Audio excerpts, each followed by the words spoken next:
কথা একটাই, সাউয়া মাউয়া ছিঁড়ে ফেলবো। কথা বুঝতে পারছেন? স্পষ্ট কথা, এটা মুখে রাখবেন সবার। কোন বাপের বেড়া যদি আছে খাঙ্কির বলাগো সাউয়া মাউয়া ছিঁড়ে বেড়াবো। আমরা সবাই হাজি হবো, থেকে লড়ে যাবো ইনশাল্লাহ। ভাই, এই যে লোকটা টুপি পাঞ্জাবি পরে গালিগালাজ করতেছে, আবার হাদি ভাইয়ের স্টাইল নকল করতেছে। দেখেন, হাদি ভাই যাদেরকে বকা দিয়েছিল তারা ছিল দেশদ্রোহী, তারা রাষ্ট্রদ্রোহী ছিল এবং দেশের শত্রু ছিল, দেশের জনগণের কল্যাণ বিরোধী ছিল। আর হাদি ভাই যেই মঞ্চে যেই প্রেক্ষাপটে কথা বলেছেন, সেই মঞ্চে এবং সেই প্রেক্ষাপট ইসলামের স্বার্থে ছিল না। পক্ষান্তরে হাদি ভাইকে নকল করে এই যে ভাই টুপি পাঞ্জাবি পরে, উনি কিন্তু হুজুর না, উনি একজন খাজুর। এই যে টুপি পাঞ্জাবি পরে গালিগালাজ করতেছে, তিনি কোন প্রেক্ষাপটে এই গালিগালাজ করতেছে একটু লক্ষ্য করুন।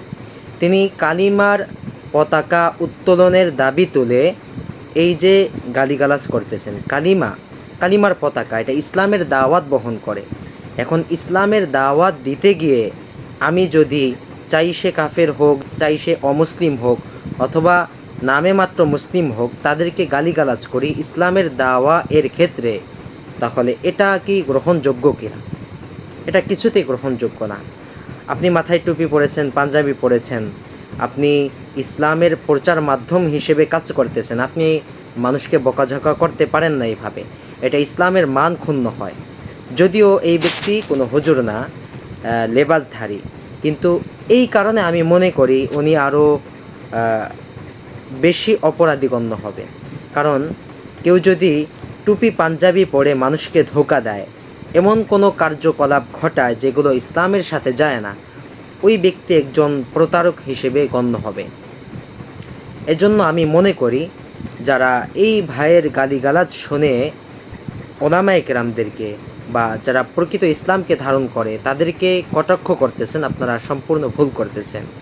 আমি একজন ইসলামের দায়ী হিসেবেই এই ব্যক্তির কড়া সমালোচনা করলাম যে আপনি এমন একটি প্রেক্ষাপটে গালি দিয়েছেন, বকা দিয়েছেন, যেটা কিছুতেই আপনার জন্য এবং যারা এই কালিমার প্রচার প্রসার করতেছে তাদের ক্ষেত্রে অনুচিত হয়েছে। এজন্য আশা করি অতি সত্বর আপনি এই কাজটির জন্য ক্ষমা চাবেন। সাথে সাথে বলে রাখি যে এদেশে আর্জেন্টিনা, ব্রাজিল সহ বিভিন্ন দেশের পতাকা টানানো হইতেছে। তো আমি মনে করি প্রশাসন বা যারা এদেশকে ভালোবাসে তারা যদি কোনো পতাকা নামাতে চায়, তাহলে আর্জেন্টিনা, ব্রাজিল এটা ভিনদেশি পতাকা, এটা তারা নামাতে পারে, এক্ষেত্রে আমার কোনো আপত্তি নেই।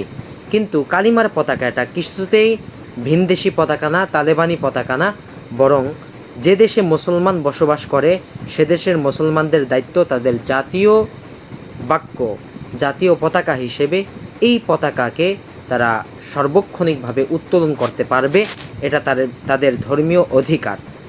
আর ব্রাজিল, আর্জেন্টিনা এগুলো পতাকার নামের সাথেই তো যুক্ত রয়েছে যে ভিনদেশি নাম। ভিনদেশি পতাকা যদি আমার স্বদেশে উড়াই, সেটা যদি কেউ নামিয়ে ফেলে, সেটা যদি বন্ধ করার দাবি তোলে, তাহলে সেটা যৌক্তিক। কিন্তু আমি মুসলমান, আমার মুসলমানিয়াত সাবেত হয় কালিমার মাধ্যমে। সেই কালিমার পতাকা কেউ যদি নামিয়ে ফেলার বা অপসারণের দাবি তোলে, তাহলে সে ব্যক্তি উল্টো বরং রাষ্ট্রদ্রোহী এবং এদেশের মুসলমানদের ধর্মীয় অনুভূতিতে আঘাত হানার নামান্তর। এজন্য বিষয়গুলো খুব ভেবেচিন্তে কাজ করবেন।